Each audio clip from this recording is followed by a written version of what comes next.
श्रील गोपाल भट्ट गोस्वामी के विषय में जानने से पूर्व हम लोगों को यह समझना आवश्यक है कि श्री चैतन्य महाप्रभु इस जगत में क्यों आए।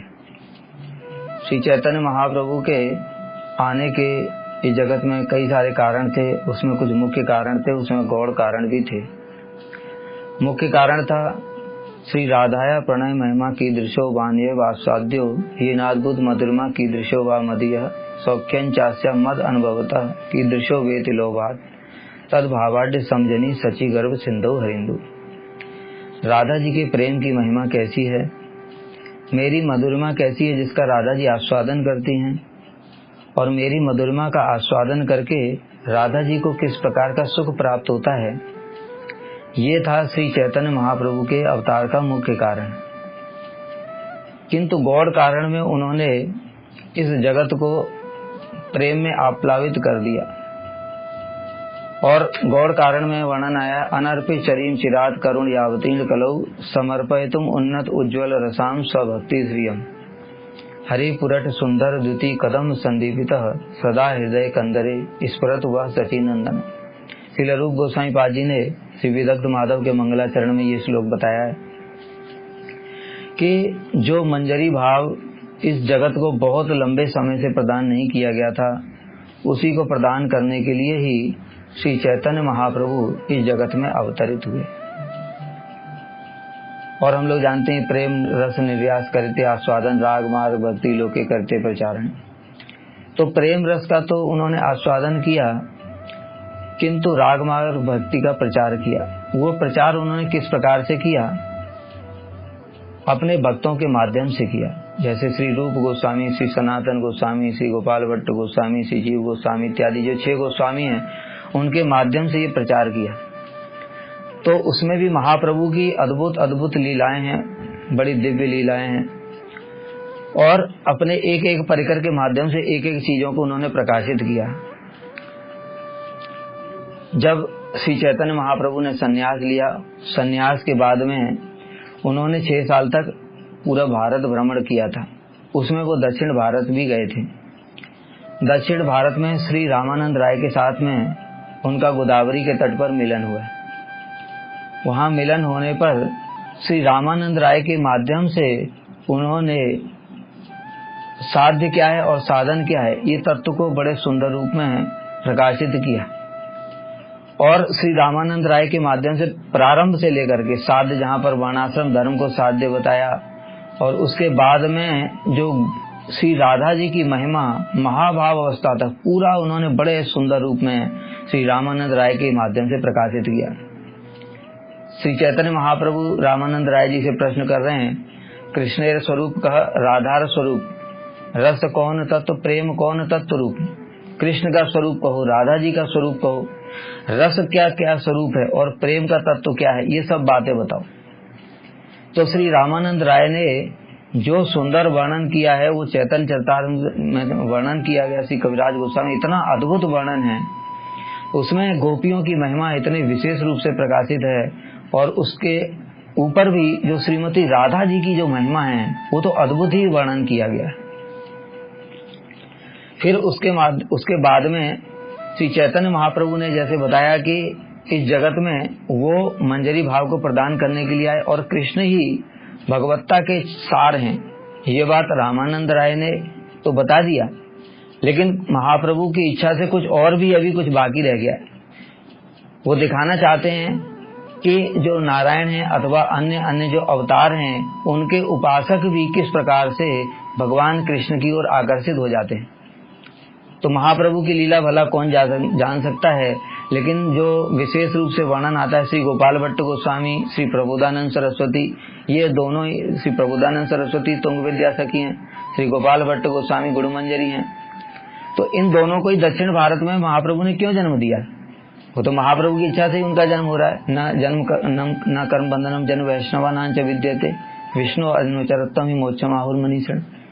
वैष्णवों का कोई कर्म बंधन तो होता नहीं है, जिसके फलस्वरूप उनको दक्षिण भारत में जन्म लेना पड़ेगा। ये केवल मात्र महाप्रभु की लीला की पुष्टि के लिए, महाप्रभु इसके माध्यम से एक विशेष लीला करवाना चाहते थे जगत के सामने, और उन्होंने उस चीज को स्वयं प्रकाशित किया। यहाँ पर तो रामानंद राय के मुख से प्रकाशित करवाया, लेकिन उसके बाद में जाकर के श्री चैतन्य महाप्रभु ने स्वयं उस बात को स्थापित किया है वहां दक्षिण भारत में जाकर। तो ये जो प्रतीत होता है कि जो श्री गोपाल भट्ट गोस्वामी और श्री प्रबोधानंद सरस्वती, इन सबको जो दक्षिण भारत में महाप्रभु ने जन्म दिया, उसका ये विशेष कारण है कि महाप्रभु दिखाना चाहते थे ऐश्वर्य भक्ति क्या है, माधुर्य भक्ति क्या है, और दोनों में क्या तारतम्य क्या होता है। तो इसलिए श्री गोपाल भट्ट गोस्वामी के बारे में श्री गौर गणोदय दीपिका में उनका स्वरूप बताया। अनंग मंजरी यासित साध्य गोपाल भट्ट गोस्वामी केचित आहु श्री गुण मंजरी।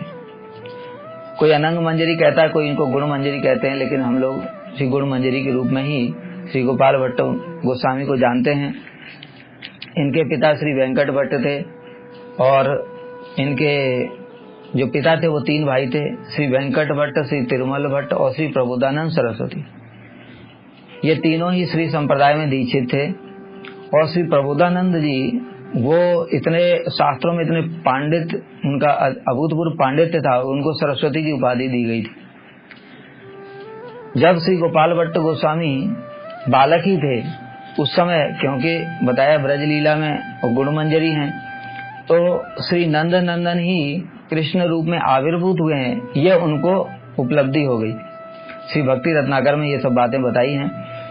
और उसके पश्चात में श्री गोपाल भट्ट गोस्वामी जो छोटे बालक ही थे, अभी महाप्रभु की लीला की भी उनको स्फूर्ति हुई कि महाप्रभु ही वो नवद्वीप में इस समय लीला कर रहे हैं, जो नंद नंदन है वही इस समय नवद्वीप में लीला कर रहे हैं।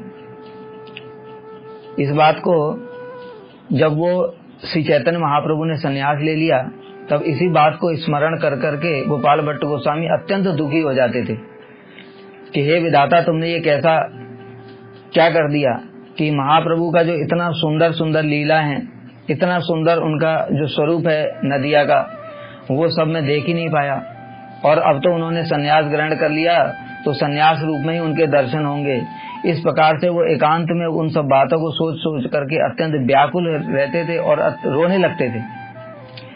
तो उनकी व्याकुलता को देख करके एक समय श्री चैतन्य महाप्रभु ने ही उनको स्वप्न में दर्शन दिए, और स्वप्न में ही उनको जो नवद्वीप धाम की जितनी भी लीलाएं महाप्रभु की, वो सारी की सारी लीलाएं उनको दर्शन कराई। और फिर ऐसा वर्णन है कि भक्ति रत्नाकर में ही कि जब उनका स्वप्न कुछ भंग हुआ, तो उन्होंने साक्षात रूप में नंद नंदन के सामने ही दर्शन किए, कृष्ण के दर्शन किए श्याम वर्ण में। फिर देखा वही नंद नंदन श्याम सुंदर वही गौरवाण के हो गए श्री चैतन्य महाप्रभु के रूप में। तो फिर उसके बाद में श्री गोपाल भट्ट गोस्वामी ने उनके चरण पकड़ लिए और महाप्रभु ने उनके सिर पर हाथ फेरते हुए कहा कि देखो, मैंने तुम्हें जो ये सब चीजें दिखाई हैं और ये जो तत्व है, इसको किसी के सामने भी तुम वर्णन नहीं करना। तो इस प्रकार से श्री चैतन्य महाप्रभु ने उनको निषेध कर दिया था। तो उन्होंने, यद्यपि वो नवद्वीप गए नहीं, लेकिन नवद्वीप जाए बिना ही श्री चैतन्य महाप्रभु ने उनको वहां नदिया की सारी लीलाएं उनके दर्शन करा दी थी। उसके पश्चात में जब श्री चैतन्य महाप्रभु दक्षिण भारत की यात्रा पर गए, तब जैसे भी हमने बताया कि गोदावरी के तट पर श्री रामानंद के साथ में मिलन हुआ। उसके पश्चात में श्री चैतन्य महाप्रभु श्रीरंगम पहुंचे। अनेक बीच में और भी स्थानों पर गए थे। उसके बाद में श्रीरंगम पहुंचे। जब श्रीरंगम में पहुंच गए तो वहां पर जो ठाकुर जी के दर्शन करने के पश्चात में महाप्रभु के शरीर में दिव्य विकार हुए, प्रेम के जो विकार हैं, उन विकारों को देख करके वहां के जो भक्त लोग हैं वो बड़े आश्चर्यचकित हो गए। श्री वेंकट भट्ट और जो ये बताया जो 3 भाई थे, श्री वेंकट भट्ट को भी ये बातें पता चली। उन्होंने भी श्री चैतन्य महाप्रभु के दर्शन किए, उनके दिव्य स्वरूप को देख करके बड़े आकर्षित हुए और उनको अपने घर में निमंत्रण भी दिया भोजन के लिए। जब श्री चैतन्य महाप्रभु श्रीरंगम में रहते थे तो अनेक लोग, एक ब्राह्मण उनको एक भोजन दिया करते थे, अपने घर पर निमंत्रण दिया करते थे। इस प्रकार से बहुत सारे ब्राह्मणों के यहाँ पर उन्होंने भोजन किया। जब श्री वेंकट भट्ट ने श्री चैतन्य महाप्रभु को निमंत्रण दिया, उनके साथ वार्तालाप किया, हरि कथा सुनी, तो बड़े आकर्षित हुए और उन्होंने प्रार्थना की कि आप 4 मास जो चतुर्मास का जो समय है वो हमारे घर पर ही बिताइए। तो श्री चैतन्य महाप्रभु ने सहर्ष से इसको स्वीकार कर लिया। बताया क्योंकि महाप्रभु की लीला बड़ी विचित्र है, वही जानते हैं कि वो कौन सा कार्य क्यों कर रहे हैं। क्योंकि उनके वहां पर 2 पार्षद रहते हैं, नित्य पार्षद, श्री गोपाल भट्ट गोस्वामी, श्री प्रबोधानंद सरस्वती। इसलिए श्री चैतन्य महाप्रभु ने उनका निमंत्रण स्वीकार कर लिया। वहीं श्रीरंगम में ही एक और अद्भुत घटना हुई थी। श्रीरंगम के मंदिर में ही जब श्री चैतन्य महाप्रभु ने दर्शन करने जाते थे, वहां पर उन्होंने देखा था कि एक ब्राह्मण है।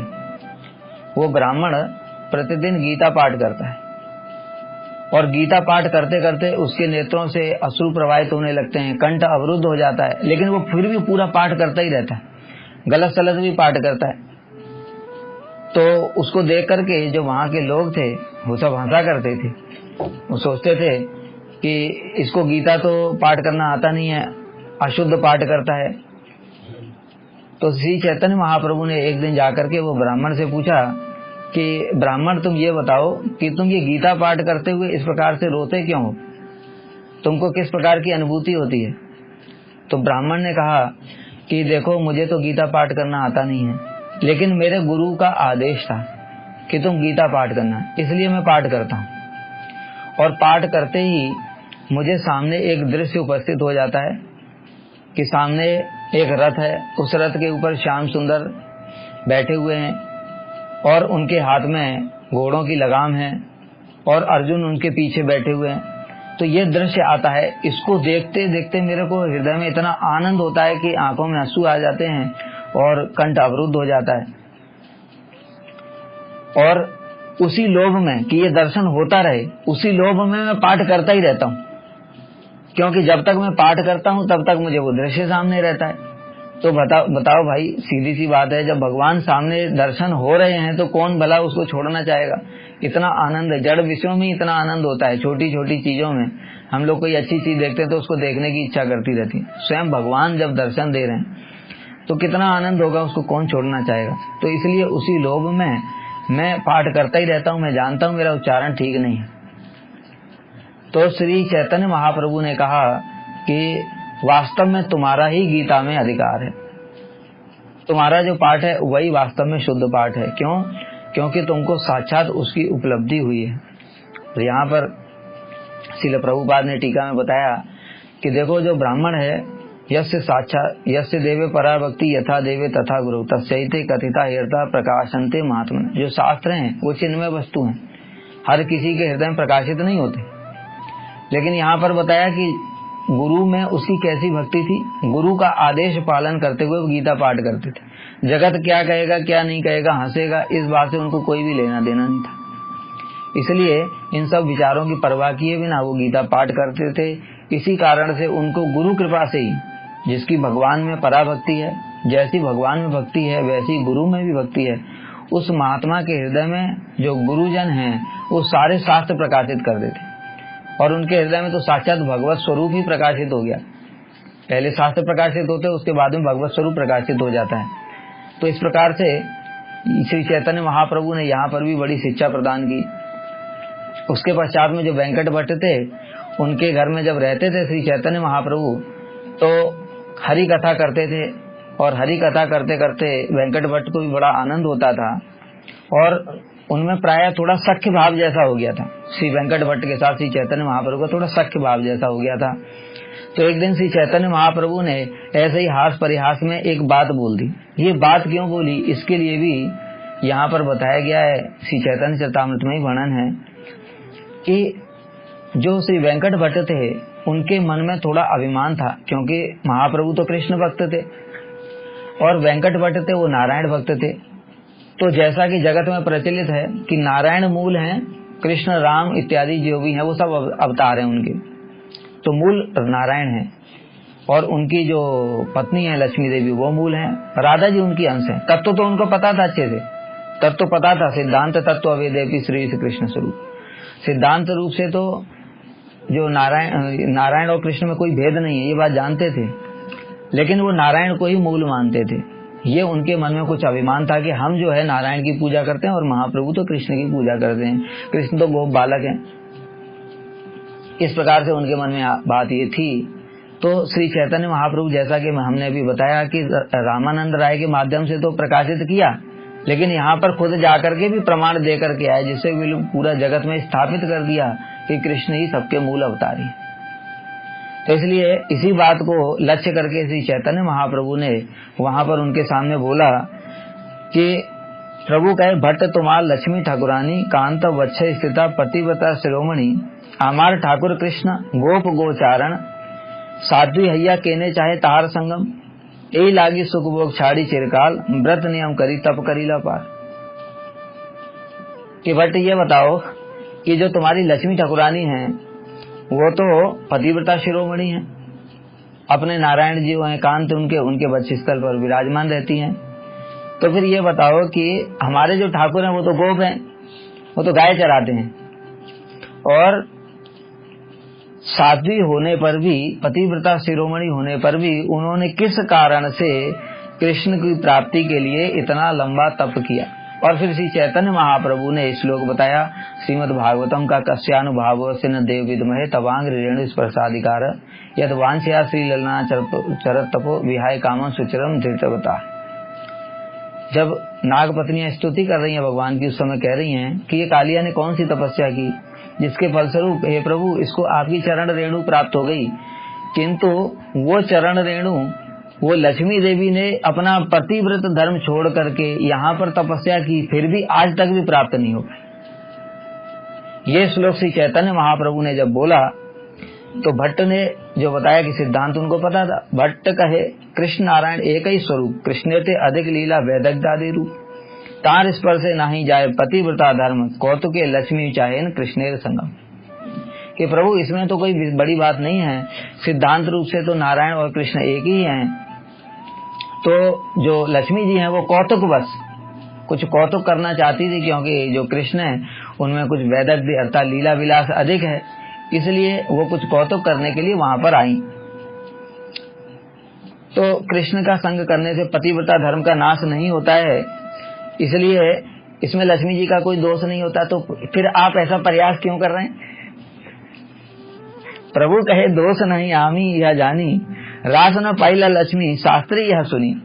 और देखो महाप्रभु का तो बिल्कुल जो बताए ना, बिल्कुल स्टाइल ही अलग है। प्रभु भी कैसे कैसे बिल्कुल स्थापित कर रहे हैं कि हाँ ये तो बात ठीक है, ये मुझे पता है, लेकिन मैंने ऐसा शास्त्र में सुना है कि लक्ष्मी जी ने तप तो किया था किंतु अभी तक उनको कृष्ण की प्राप्ति नहीं हुई।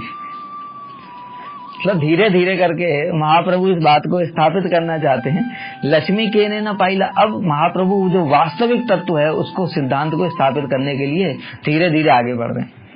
तो ये बताओ कि लक्ष्मी की क्यों प्राप्ति नहीं हुई कृष्ण की, जबकि श्रुतियों ने कृष्ण को प्राप्त कर लिया था तपस्या करके। अब प्रश्न का उत्तर श्री वेंकट भट्ट के पास में नहीं था। तो श्री वेंकट भट्ट ने हाथ जोड़ लिए कि प्रभु ये मेरी तो क्षुद्र बुद्धि है, मैं क्षुद्र जीव हूँ, भला इसका उत्तर मैं कैसे दे सकता हूँ। तुम ही साक्षात से ही कृष्ण जानी निज कर्म जारे जना से ही जाने तुम्हार लीला मर्म। तो यहाँ पर भी कह रहे हैं वो कि आप जिसको वो जो जनाना चाहते हैं वही जान पाता है, आपकी लीला को भला कौन जान सकता है। तब प्रभु ने बोला कि हाँ ये बात ठीक है, ब्रजलोकेर भावे पाइये तहार चरण तारे ईश्वर करी नाहे जाने ब्रज। इसका कारण सुनो, इसका कारण ये है कि जो लक्ष्मी देवी हैं वो अपने उसी भाव के द्वारा, उसी शरीर के द्वारा ही वो गोपी शरीर प्राप्त करना चाहती, उसी शरीर के द्वारा ही रासलीला में प्रवेश करना चाहती। किंतु जो श्रुतियां थी उन्होंने गोपियों के अनुगत्य होकर के, उनके भावों को अनुगत्य करके और गोपी शरीर धारण करके तब रास में प्रवेश किया था। तो इसलिए गोपी शरीर के बिना वो रास में प्रवेश संभव ही नहीं है। यही बात श्री चैतन्य महाप्रभु ने बताया। और दूसरी बात कि जो ऐश्वर्य ज्ञानी भक्त हैं उनको इस प्रकार से ब्रजेंद्र नंदन की प्राप्ति कभी नहीं हो सकती। तो यहाँ पर श्री चैतन्य महाप्रभु ने ये स्थापित किया कि ब्रज के जो माधुर्य है वो ऐश्वर्य से भी कितना कोटि गुना अधिक है, और माधुर्य ही भगवत्ता का सार है। इस बात को ही श्री चैतन्य महाप्रभु स्थापित करना चाहते हैं, जो कि उन्होंने यहाँ पर स्वयं स्थापित किया है। उसके बाद में हमारे जो गुरुवर्ग हैं, जो गोस्वामी हैं, उन्होंने तो स्थापित किया ही है, लेकिन श्री चैतन्य महाप्रभु ने इस चीज को यहाँ पर स्वयं ही स्थापित करके दिखाया कि जो माधुर्य है वही भगवत्ता का सार है। फिर उन्होंने बताया, गोप जाति कृष्ण गोपी प्रियसी तहार, देवी व अन्य स्त्री कृष्ण ना करे अंगीकार, कि कृष्ण गोप जाति के हैं और उनकी जो प्रेयसियां वो भी गोप जाति की हैं, इसलिए जो देवी हैं अथवा अन्य स्त्रियां हैं उनको कृष्ण कभी भी अंगीकार नहीं करते। लक्ष्मी चाहे सेई देहे कृष्णेर संगम, गोपी रागानुगा हैया न कैला भजन, और जो लक्ष्मी देवी हैं उसी देह से वो कृष्ण का संगम चाहती हैं, लेकिन गोपियों का अनुगत्य करना नहीं चाहती। अन्य देह न पाइए रास विलास, अतएव नायम श्लोके कहे वेद व्यास।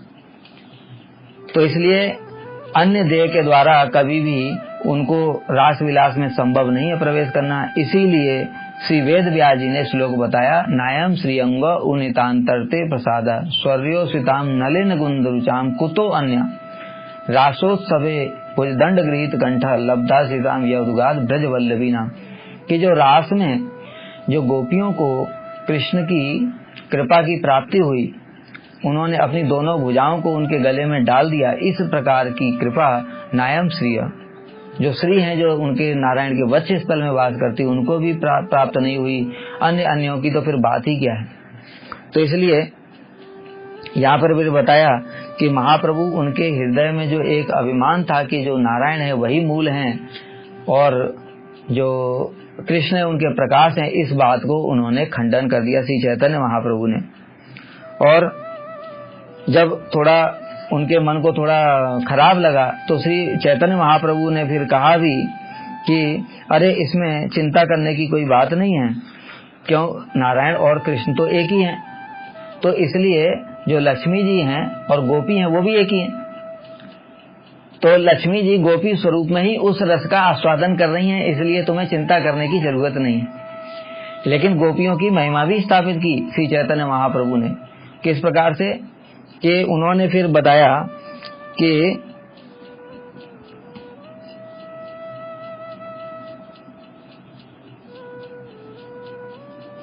जो गोपियां हैं, जब कृष्ण ने जब रास करते करते अंतर्धान हो गए और चतुर्भुज रूप धारण कर लिया, तो जो गोपियां हैं वो उनके चतुर्भुज रूप की तरफ बिल्कुल भी आकृष्ट नहीं हुई। तो उसके तात्पर्य क्या हुआ कि जो गोपियां हैं वो नारायण के स्वरूप की तरफ आकर्षित नहीं होती, लेकिन लक्ष्मी देवी कृष्ण के स्वरूप की ओर आकर्षित हो जाती है। ये बात भी श्री चैतन्य महाप्रभु ने स्थापित की। तो वेंकट भट्ट को फिर उसके बाद में श्री चैतन्य महाप्रभु ने सांत्वना दी कि देखो सिद्धांत रूप से दोनों में कोई भेद नहीं है, लेकिन रस की दृष्टि से जो कृष्ण हैं वो अधिक हैं, उनका तारतम्य अधिक है। तो इस प्रकार से श्री चैतन्य महाप्रभु ने उनके ऊपर कृपा की। यद्यपि देखा जाए तो श्री गोपाल भट्ट गोस्वामी और श्री प्रबोधानंद सरस्वती वो तो उनके पार्षद ही हैं ब्रज के। तो यहाँ पर विशेष रूप से यही बात है कि महाप्रभु इस जगत में इस चीज को स्थापित करना चाहते हैं कि जो ऐश्वर्य भक्त हैं वो यह समझ लें कि माधुर्य ही भगवत्ता का सार है, और जो गोपियां हैं उसमें भी मूल राधा लक्ष्मी जी, जो राधा जी हैं वही समस्त लक्ष्मियों की भी मूल हैं, और जो लक्ष्मियां हैं वो उनकी सब अंश हैं। इसके पश्चात में जब श्री चैतन्य महाप्रभु वहां पर रहते थे, श्री वेंकट भट्ट ने उनके चरण धो करके चरणामृत पान किया, और सभी अपने जो परिवार के लोग हैं उनको भी पान कराया था। और उसके पश्चात में श्री गोपाल भट्ट गोस्वामी को श्री चैतन्य महाप्रभु की सेवा का सुयोग प्राप्त हुआ था। श्री चैतन्य महाप्रभु उनको देख करके बड़े आनंदित होते थे और उनको अपना उच्चिष्ट प्रसाद भी देते थे श्री गोपाल भट्ट गोस्वामी को। जब 4 महीने वहां पर रहे तो उसके बाद में वो सभी जो श्री संप्रदाय के दीक्षित थे वो लोग, तो बाद में वो सब राधा कृष्ण की ही उपासना करने लगे श्री चैतन्य महाप्रभु की कृपा से। और श्रीरंगम के अनेक भक्तों को अनेक जितने भी लोग थे उन सबको श्री चैतन्य महाप्रभु के दर्शन से ही सब के सब वैष्णव बन गए थे। तो इस प्रकार से श्रीरंगम से जब 4 महीने के पश्चात में जब महाप्रभु जाने लगे, श्री वेंकट भट्ट का तो अत्यंत उनके प्रति आसक्ति हो गई थी। तो फिर वो जब श्री चैतन्य महाप्रभु जाने लगे तो वेंकट भट्ट भी उनके पीछे पीछे चलने लगे। तो महाप्रभु ने कहा कि तुम घर लौट जाओ। और वहां पर विशेष बात है कि श्री चैतन्य महाप्रभु ने उनको एक विग्रह भी प्रकाशित करके दिया, स्वयं अपने हाथ से एक विग्रह प्रकाशित करके दिया। अभी हम लोगों को दक्षिण भारत यात्रा जाने का सुयोग प्राप्त हुआ था, तो हम लोगों ने वहां पर वो मंदिर है जो श्रीरंगम का जो मंदिर है उसके बगल में ही 100 मीटर ही होगा मुश्किल से, उनका श्री वेंकट भट्ट का घर है और वहां पर भी एक मंदिर है और वहां पर वो श्री विग्रह अभी भी विराजमान है जो श्री चैतन्य महाप्रभु ने स्वयं प्रकाशित करके उनको दिए थे।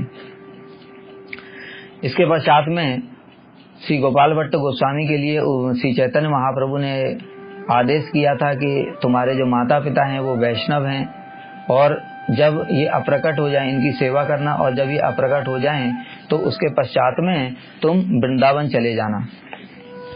इस प्रकार से श्री चैतन्य महाप्रभु का गोपाल भट्ट गोस्वामी को आदेश प्राप्त हुआ था।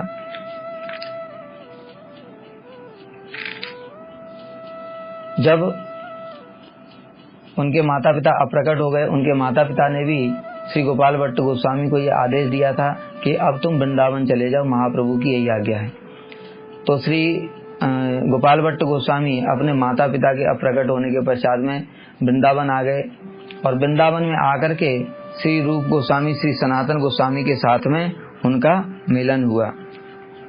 गोपालेर माता पिता महाभाग्यवान श्री चैतन्य पदे जे संपिलु मनः प्राण वृंदावने जाइते पुत्रे आज्ञा दिया दुहे संगोपन हिला प्रभु संगरिया कत दिन गोपाल गेलेन वृंदावन रूप सनातन संगे हिला मिलन।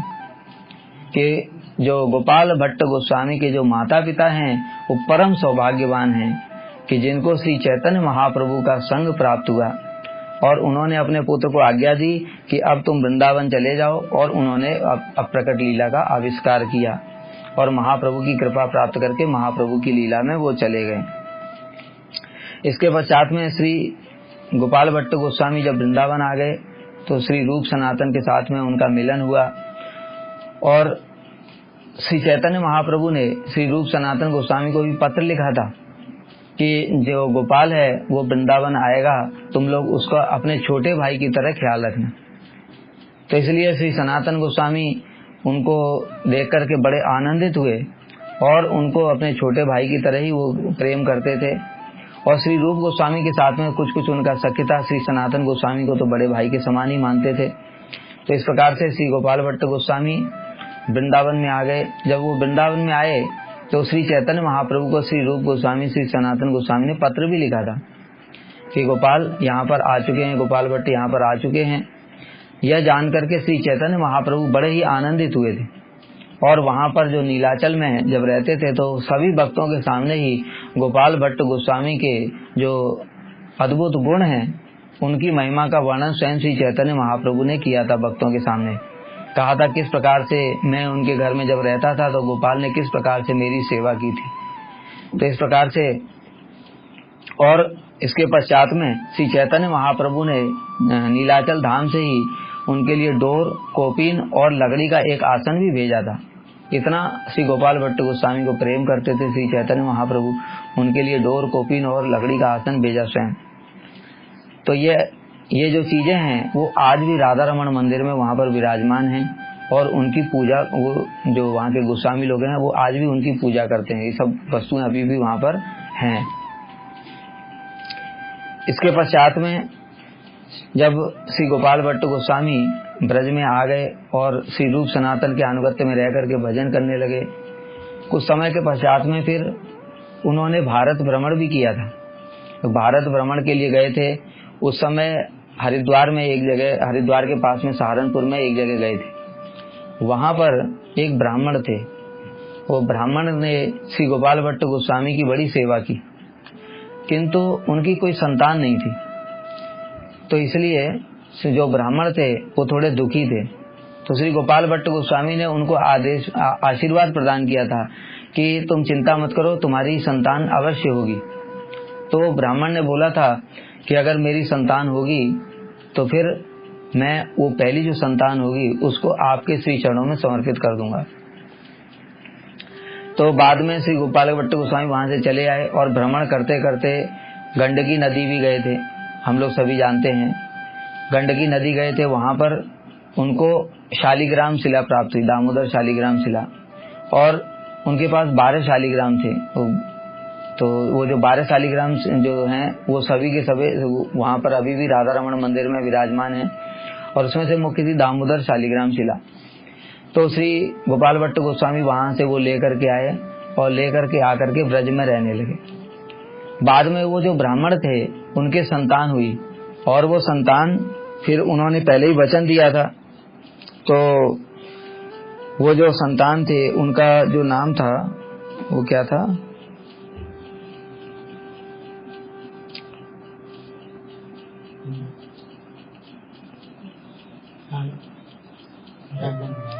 वो जो ब्राह्मण थी उनकी जो संतान थी उन्होंने फिर उनको भेज दिया था श्री गोपाल भट्ट गोस्वामी के पास में। वो बाद में वो राधा रमण जी की सेवा वही करते थे। फिर उसके पश्चात में जो श्री गोपाल भट्ट गोस्वामी हैं, जब दामोदर यहाँ पर रहते थे, ब्रज में रह करके जो भजन करते थे, तो प्रेम में आविष्ट होकर के उनके मन में विशेष रूप से गोविंद देव के प्रति बड़ा आकर्षण था। अपने शालिग्राम की तो सेवा करते थे, लेकिन श्री गोविंद देव के प्रति बहुत आकर्षण था। एक समय श्री रूप गोस्वामी ने उनसे बोला कि तुम गोविंद देव की तो जो तुम्हारे गोविंद देव के प्रति जो आकर्षण है, इसके अतिरिक्त तो भगवान की ये इच्छा है कि वो तुमसे अलग रूप में भी सेवा लेना चाहते हैं, इसलिए तुम अलग रूप में भी उनकी सेवा करो, अलग अपने ठाकुर जी की सेवा करो। तो यही सोच करके श्री गोपाल भट्ट गोस्वामी एक समय सोच रहे थे कि मेरे तो शालिग्राम जो हैं वो तो गोल हैं, उनके तो हाथ पैर भी नहीं है, मैं कैसे सेवा करूं, उनको अलंकार, उनको वस्त्र इत्यादि किस प्रकार से दूं। तब उनके मन के भावों को जान करके वो जो दामोदर शिला थी वही श्री राधा रमण जी के रूप में प्रकट हो गई थी। तो वो जो राधा रमण जी का विग्रह प्रकट हुआ, श्री गोपाल भट्ट गोस्वामी ने सारे अन्य श्री रूप सनातन इत्यादि को बुलाया, सभी गोस्वामी लोग मिलकर के आए और बड़ा उत्सव हुआ था। तो जो श्री राधा रमण जी हैं उनका स्वरूप में जो गोविंद, गोपीनाथ और मदन मोहन तीनों के दर्शन का सौभाग्य प्राप्त होता है। जो श्री राधा रमण जी का जो मुख है वो श्री गोविंद देव के समान है, और उनका जो वक्ष स्थल है वो श्री गोपीनाथ जी के समान है, और उनके जो चरण है वो श्री मदन मोहन के समान है। तो एक राधा रमण जी के दर्शन करके ही गोविंद, गोपीनाथ और मदन मोहन तीनों के दर्शन का सौभाग्य प्राप्त हो जाता है। और श्री गोपाल भट्ट गोस्वामी इतना प्रीति पूर्वक राधा रमण जी की सेवा किया करते थे, उनके जो इच्छा के अनुसार उनको पुष्पों की माला पहनाया करते थे, क्योंकि बताया वो कोई साधारण तो है नहीं, वो ब्रज की लीला में गुण मंजरी हैं, इसलिए उनको पता है कि उनको कृष्ण को क्या क्या पसंद है, क्या क्या प्रिय है। तो कृष्ण की इच्छा के अनुसार ही उनको अलग अलग प्रकार के पुष्पों की माला पहनाया करते थे। यहाँ तक कि सुनते हैं कि उनकी चरण सेवा भी किया करते थे। राधा रमण जी कभी कभी बोल करके भी उनसे बोलते थे कि मेरे को नींद नहीं आ रही है, थोड़ा चरण दबा दो।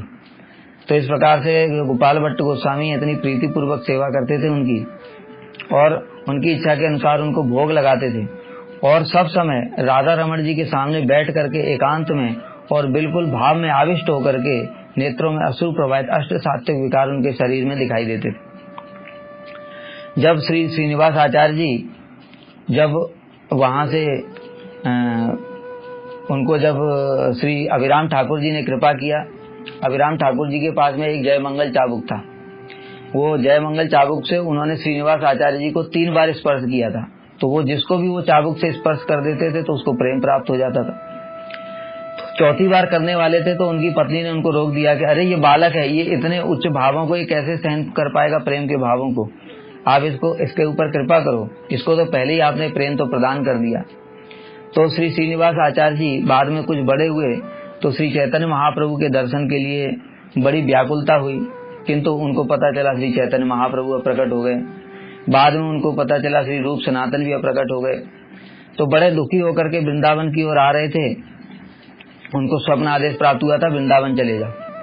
तो वृंदावन की ओर आ रहे थे तो मार्ग में ही फिर उनको श्री रूप गोस्वामी, श्री सनातन गोस्वामी ने उनको स्वप्न दिया था कि तुम यहाँ से सीधे वृंदावन चले जाओ, और वृंदावन में जो श्री गोपाल भट्ट गोस्वामी है वो मुझसे अभिन्न है, श्री सनातन गोस्वामी ने उनसे कहा कि जो वृंदावन जो श्री गोपाल भट्ट गोस्वामी वो मुझसे अभिन्न है, इसलिए उनके पास चले जाओ और उनका चरण आश्रय तुम ग्रहण कर लो। तो इस प्रकार से श्री श्रीनिवास आचार्य जी वृंदावन आ गए। इधर श्री रूप सनातन गोस्वामी ने गोपाल भट्ट गोस्वामी को भी स्वप्न आदेश दिया था कि एक जो है श्रीनिवास नाम का एक व्यक्ति आएगा और वो उसको अपना चरणाश्रय तुम प्रदान कर देना, वो महाप्रभु की कृपा का पात्र है।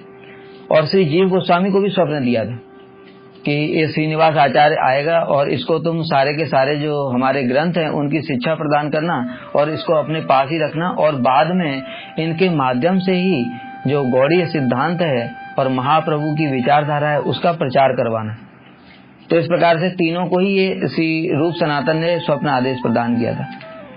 जब श्री श्रीनिवास आचार्य जी यहाँ पर आ गए वृंदावन में, तो श्री जीव गोस्वामी ने उनको पहचान लिया, क्योंकि श्री रूप सनातन ने पहले उनके विषय में बता ही दिया था स्वप्न आदेश में। उनको पहचान लिया और उनको लेकर के श्री गोपाल भट्ट गोस्वामी के पास में गए।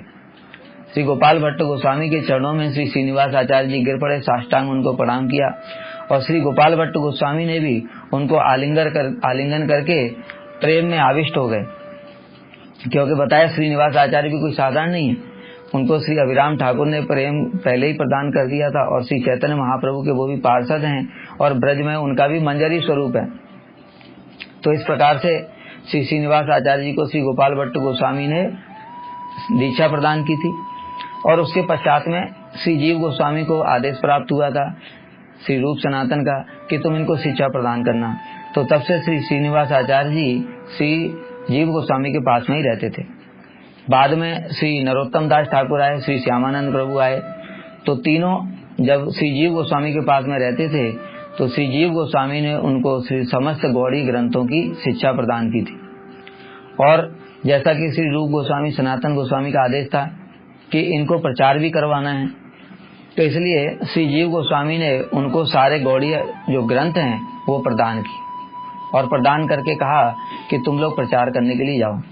उसके पहले प्रचार जो वहां पर जाने से पहले, भेजने से पहले श्री जीव गोस्वामी इन तीनों को लेकर के श्री गोपाल भट्ट गोस्वामी के पास में आए थे, और श्री गोपाल भट्ट गोस्वामी से प्रार्थना की कि आप कृपा करके इनको आशीर्वाद प्रदान करो जिससे कि ये प्रचार कार्य में सफल हो सके। तो क्योंकि श्री जो गोपाल भट्ट गोस्वामी अत्यंत दीनहीन वैष्णव थे, उन्होंने श्री कविराज गोस्वामी को बिल्कुल मना किया था कि चैतन्य चरितामृत में कहीं भी मेरे वर्णन नहीं करना। इसलिए श्री कविराज गोस्वामी ने श्री गोपाल भट्ट गोस्वामी के विषय में बहुत अधिक वर्णन कुछ किया नहीं है। यद्यपि उसके पश्चात भी कुछ उनके विषय में उन्होंने 5 श्लोकों की रचना की है। अगर भक्तों को वो चाहिए तो हम वो दे देंगे। वो मेरे पास हैं, वो श्रीमद हमारे जो श्री भागवत पत्रिका है उसमें वो 5 श्लोक एक बार छपे हुए थे, तो अर्थ सहित वो हैं, तो हम उनको दे देंगे। तो उसके अतिरिक्त अन्य क्या हो गया, इसके अतिरिक्त जो श्री गोपाल भट्ट गोस्वामी उनके विषय में बहुत अधिक, उनके विषय में और कहीं वर्णन मिलता नहीं है। तो यही उनकी जो कुछ लीलाएं हैं वही उनके विषय में ही केवल मात्र वर्णन मिलता है। तो श्री गोपाल भट्ट गोस्वामी ने राधा रमण जी से प्रार्थना किया कि ये लोग प्रचार के लिए जा रहे हैं, इसलिए आप इनके ऊपर कृपा करो, और राधा रमण जी की प्रसादी माला को ला करके श्री श्रीनिवास आचार्य प्रभु को दिया था। तो उसके पश्चात में जो तीनों भक्त हैं, श्री श्रीनिवास आचार्य प्रभु, श्री नरोत्तम दास ठाकुर और श्री श्यामानंद प्रभु, ये जाकर के प्रचार के लिए गए थे। जो हम लोग सभी जानते हैं कि श्री नरोत्तम दास ठाकुर ने उधर आसाम की तरफ प्रचार किया, और श्री श्रीनिवास आचार्य ने बंगाल में प्रचार किया, और श्री श्यामानंद प्रभु ने उड़ीसा में प्रचार किया। बांग्लादेश इत्यादि में नरोत्तम दास ठाकुर गए थे, वहां पर उन्होंने काफी प्रचार किया था। तो ये सब श्री गोपाल भट्ट गोस्वामी ने उससे पहले उन पर कृपा आशीर्वाद किया था कि जाओ तुम लोग अपने कार्य में जाकर के सफल हो, और उनके कृपा आशीर्वाद के फलस्वरूप इनको विपुल प्रचार इनका हुआ। इसके अतिरिक्त जो श्री गोपाल भट्ट गोस्वामी हैं उनके विषय में उनके बताया कि जैसा ज्यादा उनके विषय में कुछ वर्णन मिलता नहीं है, किंतु उनके श्रीनिवास आचार्य प्रभु के शिष्य श्री रामचंद्र कविराज, उनके शिष्य हुए श्री यदुनंदन दास, उन्होंने उनके विषय में कुछ रचना की है, प्यार इत्यादि लिखे हैं जो उनकी महिमा सूचक हैं। क्योंकि श्री गोपाल भट्ट गोस्वामी ने पहले ही मना कर रखा था कि मेरे विषय में कहीं भी कुछ वर्णन नहीं करना।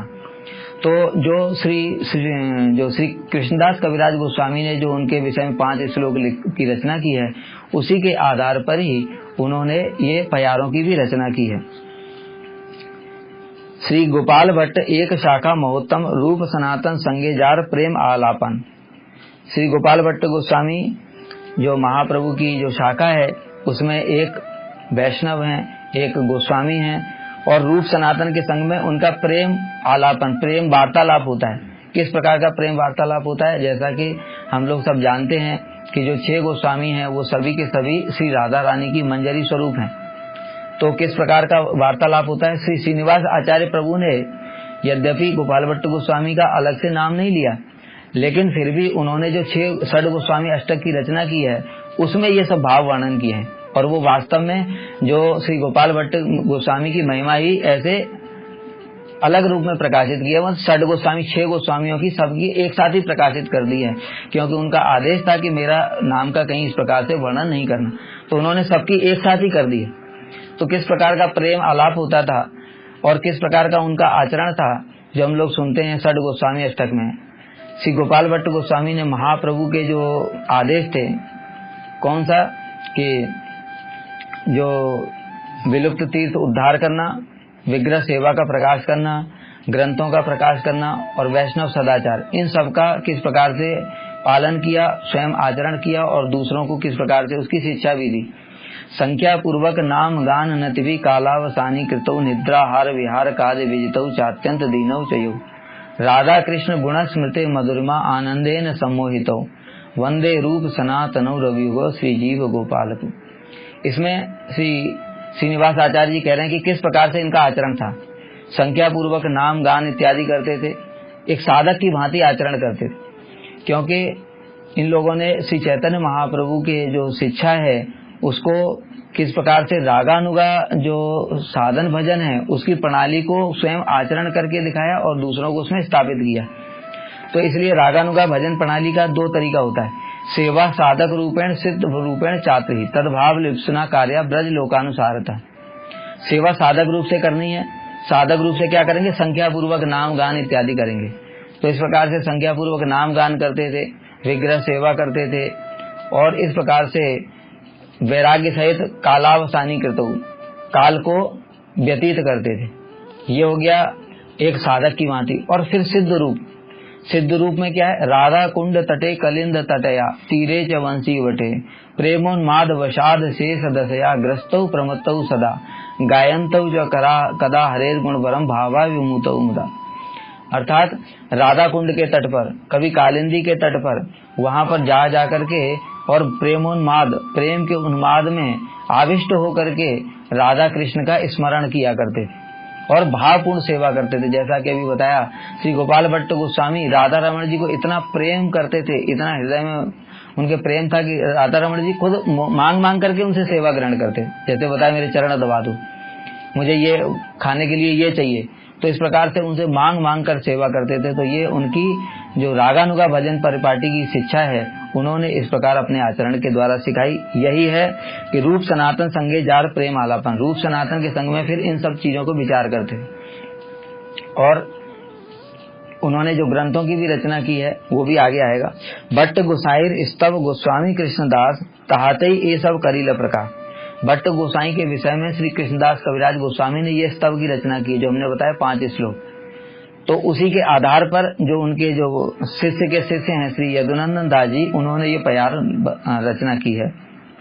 निरंतर हरि भक्ति कथनेर जार शक्ति सदा सत अनुभव जिहो विषय विरक्ति। निरंतर हरि कथा यानी 24 के 24 घंटे हरि कथा करने की उनकी शक्ति थी और करते भी थे। कथा करते करते वो प्रेम में आविष्ट हो जाते थे। और सदा सत अनुभव जिहो विषय विरक्ति, विषयों से पूर्ण रूप से विरक्त थे। महाप्रभुर आगमने विख्यात जार पाठ के बुझते पारे से ही चैतन्य नाथ। इस जगत में विख्यात है कि महाप्रभु उनके घर में आगमन किया था और 4 महीने उनके घर में रहे थे और 4 महीने रह करके उन पर उनको कृपा की थी। अपना उच्चिष्ट प्रसाद देते थे, अपना चरणामृत देते थे श्री चैतन्य महाप्रभु। सही से गोपाल भट्ट आमार हृदय सदा स्फूर्ति हऊ मोर यही वांछा है। वही श्री गोपाल भट्ट गोस्वामी सदैव मेरे स्फुरित हृदय में स्फुरित हों, ऐसी मेरी प्रार्थना है। वृंदावन ख्याति जी हो श्री गुण मंजरी, वृंदावन में जो गुण मंजरी के नाम से विख्यात हैं, सही से गोपाल भट्ट समान माधुरी कली न कृपा करी हिला अवतीर्ण, मधुर रस आस्वादिया करेला विस्तीर्ण। और बता रहे हैं कि जो कलयुग में जीवों पर कृपा करने के लिए वो अवतरित हुए। जैसे भी बताया कि जो गोस्वामी हैं वो कलयुग के जीवों पर कृपा करने के लिए वो जो अनर्पित चरीम चिराग था, जो श्री चैतन्य महाप्रभु इस जगत को प्रदान करना चाहते थे, उसको प्रदान करने के लिए ही ये षड गोस्वामी इस जगत में आए। और मधुर रस आस्वादिया, स्वयं मधुर रस का आस्वादन करते, राधा कृष्ण की लीलाओं का आस्वादन करते हैं। और करीला विस्तीर्ण, और विस्तार करते, फिर उनको विस्तार किया, अर्थात अपने शिष्यों के माध्यम से उनको प्रचार करवाया। जो श्री श्रीनिवासाचार्य, श्री नरोत्तम दास ठाकुर, श्री श्यामानंद प्रभु को उन्होंने कृपा आशीर्वाद किया, और श्री श्रीनिवासाचार्य जी ने बहुत अधिक प्रचार किया। अविरल गले अश्रु जहार नयने, श्री अंगेते स्वेद धारा भय अनुछड़े। जो अभी हमने बताया था, राधा रमण जी के दर्शन करते करते उस सब समय भावाविष्ट रहते थे और राधा रमण जी के सामने बैठे रहते थे। जब भी वर्णन आता है, जब जीव गोस्वामी या श्री श्रीनिवास आचार्य जी उनके दर्शन के लिए आते थे, तो ऐसे राधा रमण जी के सामने बैठ करके उनको बस निहारते ही रहते थे और उनके नेत्रों में अश्रु धारा प्रवाहित होती थी। तो इस प्रकार से यहाँ पर वर्णन कर रहे हैं, अविरत गले अश्रु जहार नयने, श्री अंगेते स्वेद धारा भय अनुक्षणे। और अंगों से पसीना निकलता रहता था, जो बताए अष्ट सात्विक विकार हैं। प्रचुर पुलक कंप सदा अनिवार, कंठ घर घर करे ताते नामेर संचार। और इतना प्रेम में आविष्ट रहते थे कि जब नाम करते थे, नाम करते हुए उनके मुख से हरि नाम महामंत्र उच्चारण नहीं हो पाता था। जैसे कहते हैं, हरे कृष्ण नाम मात्र जीवार उच्चारित। हरे कृष्ण तो नाम मात्र कभी कभी जीवा पर उच्चारण होता था। क्या ह ऐसे करके, जैसे श्री चैतन्य महाप्रभु के विषय में हम लोग श्रवण करते हैं जी, जगन्नाथ यात्रा के समय में जब श्री चैतन्य महाप्रभु प्रेम में आविष्ट हो गए, तो जगन्नाथ की जगह ज ग ऐसे करके उनके मुख से वो उच्चारण हो रहा था, पूरा नाम भी उनके मुख से उच्चारण नहीं हो पाता था। तो इसी प्रकार से श्री गोपाल भट्ट गोस्वामी भी प्रेम में आविष्ट होकर के नाम किया करते थे। यहाँ पर विशेष बात है कि जो नाम की प्रणाली की शिक्षा यहाँ पर बता रहे हैं कि किस प्रकार से वास्तव में नाम होता है। हम लोगों का भी नाम नहीं हो रहा है, हम लोगों का या तो नाम अपराध है या नामाभास है, कभी कभी नामाभास होता है। लेकिन ये नाम की प्रणाली है, किस प्रकार से नाम करते करते हैं। एवं व्रत स्वप्रिय नाम कीर्त्यो जातानुरागो द्रुत चित्त उच्चई, हसत अतो रोदिति रोदिति गायत उन्मादवत नृत्यति लोक बाया। ये शुद्ध नाम होता है। जो संबंध ज्ञान सहित जब नाम होता है तो उसमें ये अवस्था आ जाती है कि नाम लेने मात्र से ही कभी वो हंसने लगता है, कभी रोने लगता है, कभी उच्च स्वर से गाने लगता है, कभी नाचने लगता है, और कंठ अवरुद्ध हो जाता है, तो पूरा नाम ही मुख से उच्चारण नहीं होता। इस प्रकार की उनकी सब समय भाव में आविष्ट होकर के अवस्था रहती थी।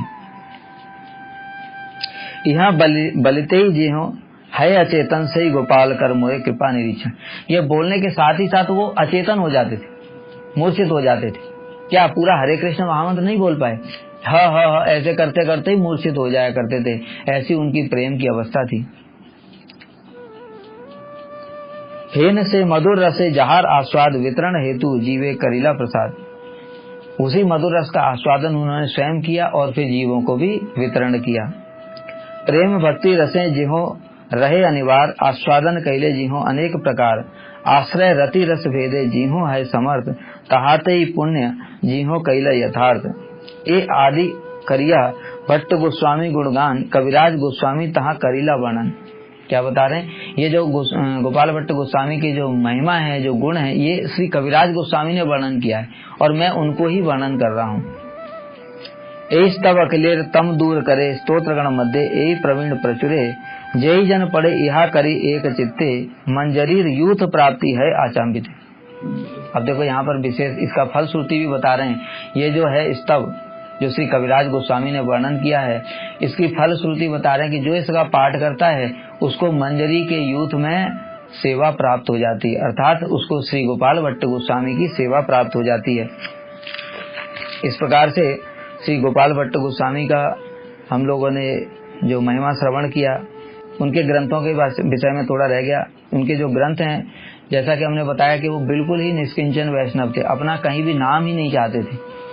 तो श्री सनातन गोस्वामी की इच्छा से उन्होंने हरि भक्ति विलास जो ग्रंथ है, जिसमें वैष्णवों के समस्त प्रमाण हैं वैष्णवोचित, वो सब उसकी पांडुलिपि श्री गोपाल भट्ट गोस्वामी ने तैयार की थी। इसीलिए जो हरि भक्ति विलास है उसमें श्री गोपाल भट्ट गोस्वामी और श्री सनातन गोस्वामी दोनों का ही नाम आता है। बाद में श्री सनातन गोस्वामी पाजी ने उसमें शास्त्रों के अनेक सारे प्रमाण दे करके उनको फिर ग्रंथ रूप में पूरा उसको पूर्ण किया था, और इसलिए उनका गोपाल भट्ट गोस्वामी का और श्री सनातन गोस्वामी दोनों का ही उसमें नाम आता है। इसके अतिरिक्त श्री जीव गोस्वामी पाजी ने षट संदर्भ की रचना करते समय श्री गोपाल भट्ट गोस्वामी के नाम का वर्णन किया है, और उन्होंने लिखा है कि जो इसकी जो भूमिका है वो श्री गोपाल भट्ट गोस्वामी ने ही तैयार की, और उनकी कृपा से ही मैं ये जो षट संदर्भ है इनकी रचना कर रहा हूँ। इसके अतिरिक्त श्री गोपाल भट्ट गोस्वामी ने श्री कृष्ण करणामृत की टीका उसकी भी रचना की है, और सतक्रिया सार दीपिका जो हम लोग जो एक ग्रंथ देखते हैं जो हमको पूर्ण रूप में उनके नाम से ही उपलब्ध है, वो सतक्रिया सार दीपिका है। सतक्रिया सार दीपिका में विशेष रूप से उन्होंने जो वैष्णव विधि से, क्योंकि इस जगत में स्मार्त विधि है, वो स्मार्त विधि में अनेक सारी त्रुटियां हैं। स्मार्त विधि में विशेष रूप से श्रील प्रभुपाद जी बताते हैं कि अंतर क्या है कि स्मार्त विधि में जो विष्णु हैं उनको भी कर्म के अधीन एक देवता ही माना जाता है। पंचोपासना जिसको हम लोग कहते हैं वो सब स्मार्त विधि है। तो इसलिए वो वैष्णव नहीं है, यद्यपि वो विष्णु की पूजा करते हैं लेकिन फिर भी वैष्णव नहीं है, क्योंकि विष्णु को कर्म के अधीन ही मानते हैं। तो इसलिए उनकी जो भक्ति है वो भी कर्म के अधीन होगी, वो भी एक कर्म हो गया। किंतु वैष्णव विधि एक अलग है जिसमें भगवान परम तत्व हैं और उनकी जो भक्ति है वही सर्वोत्तम वस्तु है। तो इसलिए दोनों को अलग करने के लिए ही उन्होंने इस प्रकार से श्री सतक्रिया सार दीपिका नामक ग्रंथ की रचना की। उसमें वैष्णव विधि से नामकरण, जात कर्म संस्कार, गर्भाधान संस्कार, नामकरण संस्कार और विवाह इत्यादि की विधि, और उसके पश्चात में और बहुत सारा जो वैष्णव विधि से जितनी भी चीजें हैं उसमें संन्यास इत्यादि का भी वर्णन है। संन्यास किस प्रकार से दिया जाता है, वैष्णव विधि से होम करना, तो वो सारा का सारा जो उन्होंने श्री सतक्रिया सार दीपिका नामक ग्रंथ में संकलन किया है। उनका प्रणाम मंत्र है श्री सनातन प्रेम परिप्लुतांतरम श्री रूप सख्यन विलक्षिताखिलम नमामि राधा रमणैक जीवनम गोपाल भट्टम भजताम अभीष्टतम। क्या बता रहे हैं? सनातन प्रेम, सनातन गोस्वामी के प्रेम में सब समय आप्लावित रहते हैं उनका हृदय, तथा सनातन गोस्वामी के प्रति उनका हृदय में बड़ा प्रेम था। और श्री रूप सख्यन विलक्षिताखिलम, श्री रूप गोस्वामी के साथ में कुछ कुछ उनका सख्य भाव था। नमामि राधा रमणैक जीवनम, जो राधा रमण जी हैं वही उनके जीवन स्वरूप हैं। गोपाल भट्टम भजताम अभीष्टतम, ऐसे श्री गोपाल भट्ट का मैं भजन करता हूँ जो हमको अभीष्ट प्रदान करने वाले हैं। अभीष्ट अर्थात राधा कृष्ण के चरणों की सेवा प्रदान करने वाले हैं। ऐसे श्री गोपाल भट्ट गोस्वामी का मैं भजन करता हूँ।